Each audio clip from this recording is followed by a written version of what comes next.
Hello, everyone, and welcome to this weekly live Q&A.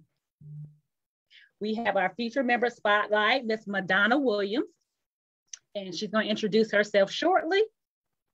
But first, we want to get into our weekly announcements. Make sure you do not stay stuck and you come to this community on Wednesday to get your questions answered or be a feature member spotlight like Miss MaDonna. All you have to do is click the link in the caption. Also, invite your other Parallel-Preneur pals, business besties to this community. If they are working their 9-to-5 and building a business alongside their 9-to-5, I want to get to know them and support them on their journey. Also, we have our community networking event coming up October the 5th at 6 p.m. Eastern Standard Time. Make sure you register for that. And this month, we're also going to do a community co-working event. We're working on the dates as we speak. So just be on the lookout for more information about that as well. So without further ado, I would like for Miss MaDonna to introduce herself to the community. Hello, everyone. I am so excited to be here. I do want to thank our lovely host for allowing me the opportunity to be here and speak in front of you all and to ask my questions. I can't wait to dive into asking my questions for today. But I am MaDonna Williams. I am your mindset coach, and I help entrepreneurs who would like to build confidence in their business by facing fears, overcoming overwhelm, and confronting dis-ease. So a lot of you may not know my backstory, but the dis-ease is really just focusing on some things that you may be uncomfortable with. And you are like how I did is I actually began to water that thing and it became resentment. So from bitterness to resentment, from that small seed of dis-ease actually turned out to be anger. And once it's anger, it actually manifested in my body. So I am here to help support women. So if you feel that dis-ease, don't let it sit there and fester, because it can turn and manifest into something else in your body. So that is who I support, and I would love to be connected to you. And I can't wait to get into the questions and find out what Ms. Nevateria wants to ask me. Yes. So tell us, how did you get started in the business? So what made you decide, okay, I'm working my 9-to-5, but I do want to start a business alongside of that? What got you into that business? Well, actually, I've always had a desire to have my own business, but I never had a vision for what that might look like. So it actually was me going to speak to my pastor and trying to figure out, working on my marriage. And he's just like, no, I feel like God is telling me that you need to read this particular book. And the name of the book is called Everyone Needs a Coach. And number one, I didn't even know what a coach was. That's the first thing. I didn't know what a coach was because I had never heard of that title as far as someone helping you along your life to help you guide and navigate you through the journey that you are wanting to go on. So I had never heard of that term, but I did meet the author. So when he was trying to give me the book, I was just like, Pastor, I don't need this book. I already have the book and it's signed by the author because I've already met him twice. And he's like, he said, okay. And then I met with him again and he said it again. He said, no, this is what God wants you to do. He wants you to be a coach. And when he said it like the second time, I was just like, oh, okay. Like, I guess I gotta go figure out what a coach is because I didn't even know what one was. Man, interesting. What was your takeaway from the book when you read it? Since you have met the author twice and got a signed book, did you take anything away from the book? Well, aside from the actual title that everyone needs a coach, and meeting him in person, more so meeting him in person was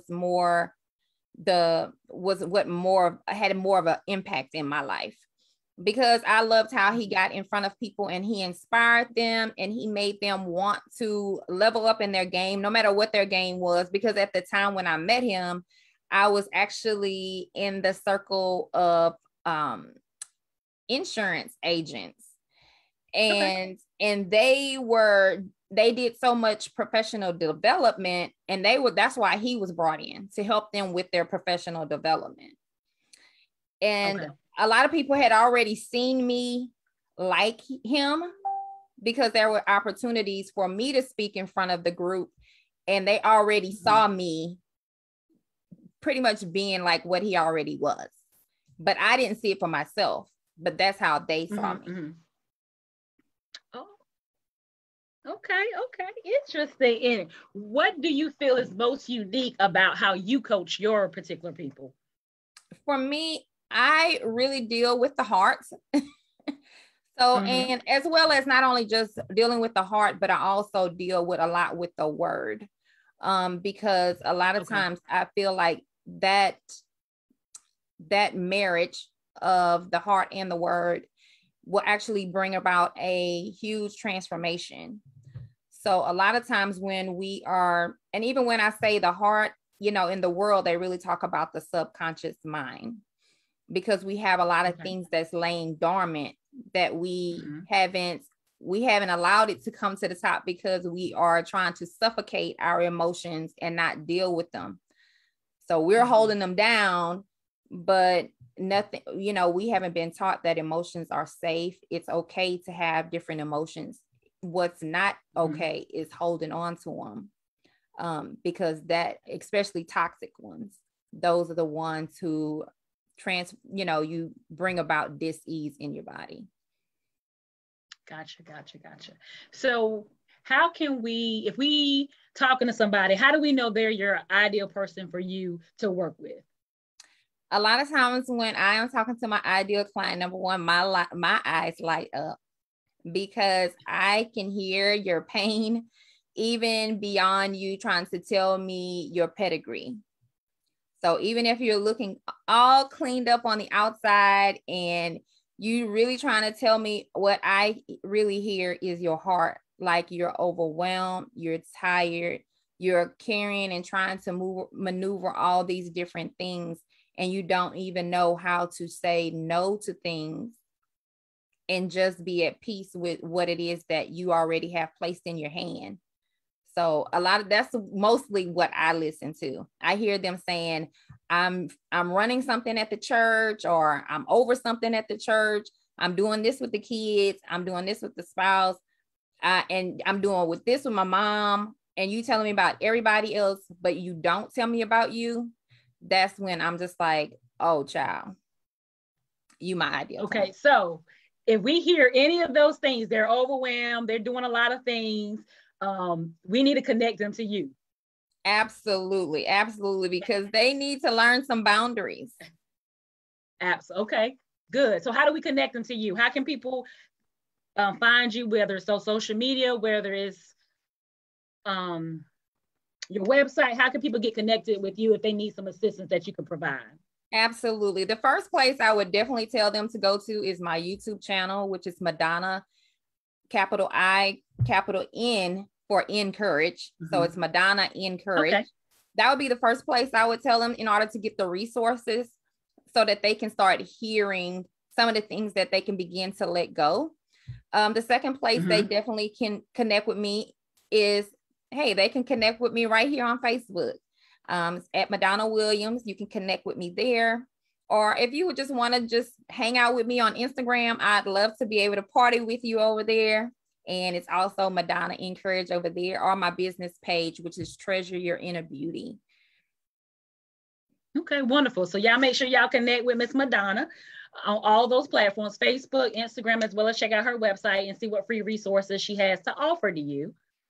So Miss MaDonna, in our true live Q&A fashion, what question can I answer for you tonight? Oh my God. So I've been waiting for this moment. Okay. So I really do have a great desire to transition from 9 to 5 to full-time entrepreneurship, so that I can service my community full-time. And I would love to know the actual steps, or maybe I need to break out my pen here to see what I need to do in order to be able to really transition myself from part-time business into full-time entrepreneurship, I would love to be able to hear that from you. Okay. First thing I always suggest is if you share any financial responsibility with someone, that whether that a spouse, you're supporting an elderly parent, or you're supporting some children, is have a conversation. What is it going to look like if we now only have one income, or we have two income, but the second income is less or not as stable as the first income that I used to have? So if you do have people, you have to have that conversation with them, because we got to make sure that everybody's on one accord when it comes to that. Okay. Can we survive off one income? Can we survive off one income and a second income that's not what it used to be? Yes. So when I would have that conversation with anybody I share financial responsibility with, and that's on a personal standpoint. Yes. Then also having some conversation, you mentioned some boundaries, having boundaries. If you transition it to full-time, you may be working your business out of your home, and people may look at, because you're at home, as you're accessible, that you can go to their house and wait for their furniture person to come, or they can call you during any time you're available, or you can drop them off, making sure you set those boundaries and having you an actual work schedule, business schedule, I should say, and letting everybody know that just because I am now not at somebody else's workplace and I'm running my own company, I still have business hours that you have to respect, just like you respected the company I used to work for. You didn't call me, you didn't pop up, you talk to me on my lunch or my break or when my set phone time, whatever, structure might have been in place at your job. Right. So that's number 2. Number 3, let's talk about the money. Before you transition into full-time, you got to ensure that your business is getting consistent leads that can bring you in that consistent cash that is currently replacing whatever your income you left is. Does that make sense? Yes.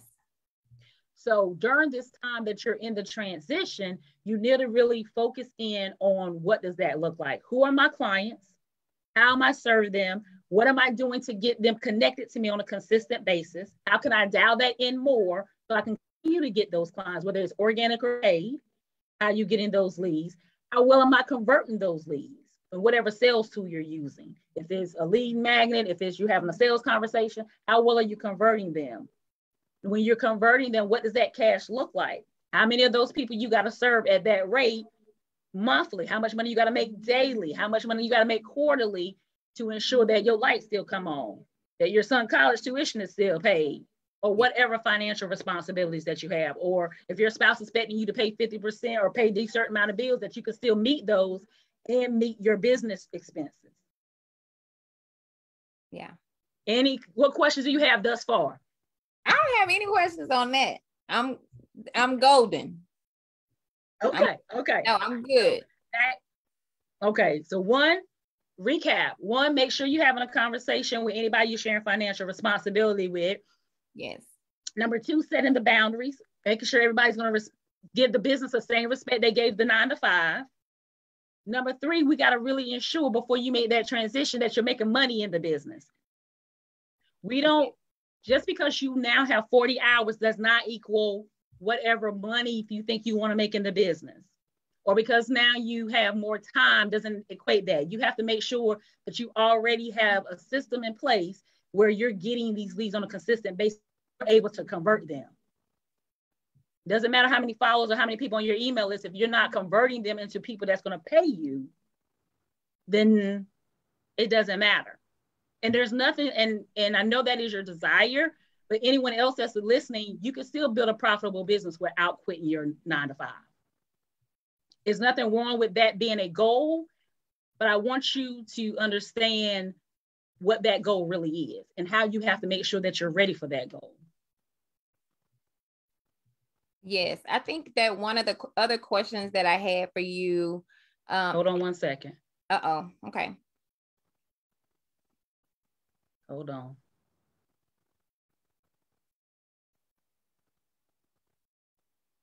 MaDonna, can you hear me? I can hear you just fine. You coming in clear. What was the last thing you heard? You told me to hold on. Okay. You told me to hold on. I'm Like switching devices. Hold please. No problem. Here we go.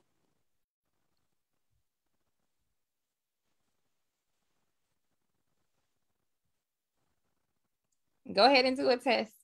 Okay. Can you hear me okay now? I can. Okay. Yeah. Cool. Good stuff. Are you ready for me? Yes, I'm ready. Go for it. What you got? Okay, so my other question was in regards to, you were saying all the steps as far as on the personal side, but the other question is on the business side. So when it comes to dualpreneur, or parallelpreneur, entrepreneurs, what are some of the things that need to be in place even now in order to be able to automate the business as a dualpreneur or a parallelpreneur? Tell me more when you say automate the business. So that people can just automatically sign up for a sales call. I mean, because I don't really use that particular platform, even though I do have it available. What platform are you mentioning? You say you don't use. So I have Acuity, in order, for a scheduler. But for me, I seem to book more calls when I am in people's DMs in order to schedule calls. Okay. So I'm a firm believer in doing what works. So even though you're not necessarily currently using a scheduler to book your calls, you're right. DMing people, having a conversation, and then giving them a time, and then you're going to set the time up manually yourself. Yes. Okay. So doing that is working. So I won't say to stop working, but if you wanted to automate that process, then you do need to have a scheduler in place. There are several on the market. I personally use Acuity. And it's just because that's the one I tried, that's the one I like. There's nothing wrong with any other. You just decide which one works best for you as far as functionality and budget. And then when you do that, you can go into those systems and select, make appointment type. So it could be your sales call. You can schedule when you want to have those calls. So maybe you only do sales calls on Tuesdays and Thursdays from 6 to 9 p.m. You can, just because you have a scheduler in place doesn't mean that they can just get on your schedule anytime, because you can control when certain appointments can be scheduled, and you can block off time for vacation or block off time when you're not available. So you can still control when they set the appointment, even if you use a scheduling system. Yes, absolutely. I do have it set up to where, like, if somebody's just checking out my Facebook page, that they have the ability to go in and schedule themselves. Mm-hmm. But once again, most of the time people are not really looking like that from my people, I guess. Okay. So normally I'm just reaching out to them and then setting an appointment. Okay. So currently that's your lead strategy. So your followers, whether they're on Instagram or Facebook, you're DMing them. Yes. And at some point offering them an opportunity to work, to have a sales conversation with you. Yes. They're saying yes. And then when you have the sales conversation, are you converting? I'm sorry, I didn't hear the last part. When you're having the sales conversation, are you converting? No. Still didn't hear me? I did. You asked me when I'm having a sales conversation, am I converting? Yes. I think for me, for longest time, I have not been wanting to have the sales call. I would have a conversation with them, but it won't transition into a sales call to let them know that I am actually there and able to assist them. So I have switched from doing that to doing market research and letting them know about my offer that way. Okay. So you DM them, ask them they be willing to do research. You have a conversation about a market research. Yes. They have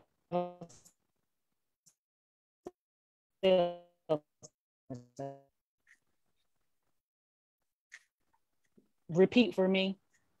Your answer? So I didn't hear anything you said. Okay. Okay, I'll repeat. Okay.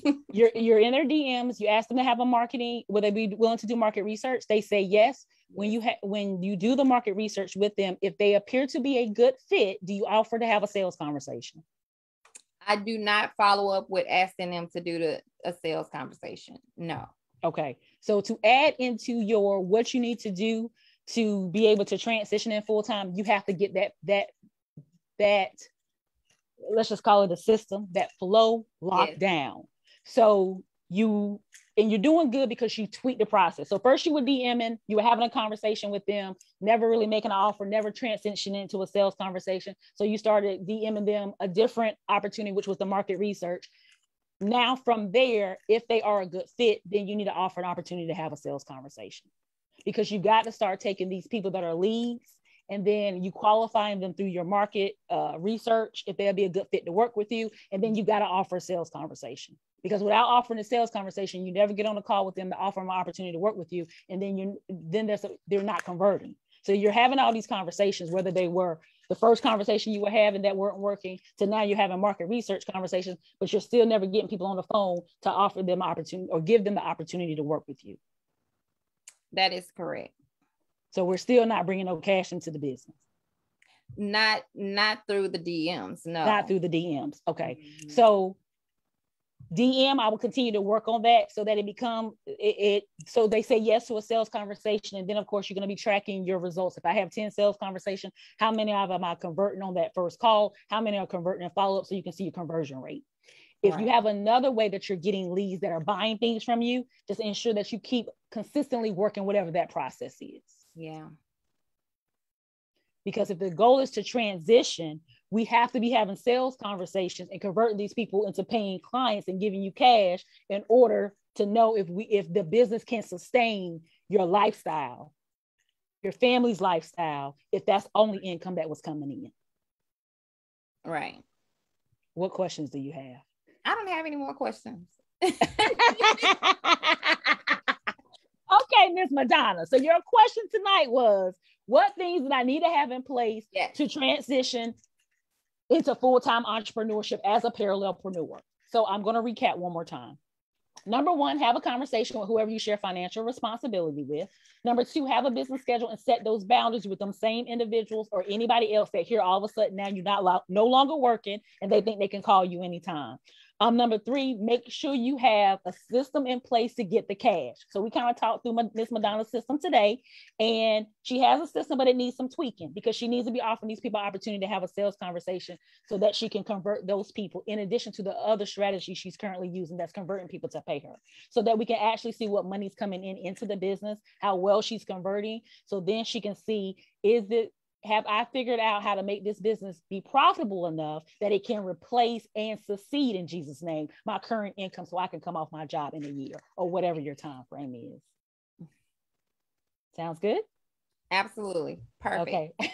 Are you clear on the current steps that you need to get in place to be able to transition?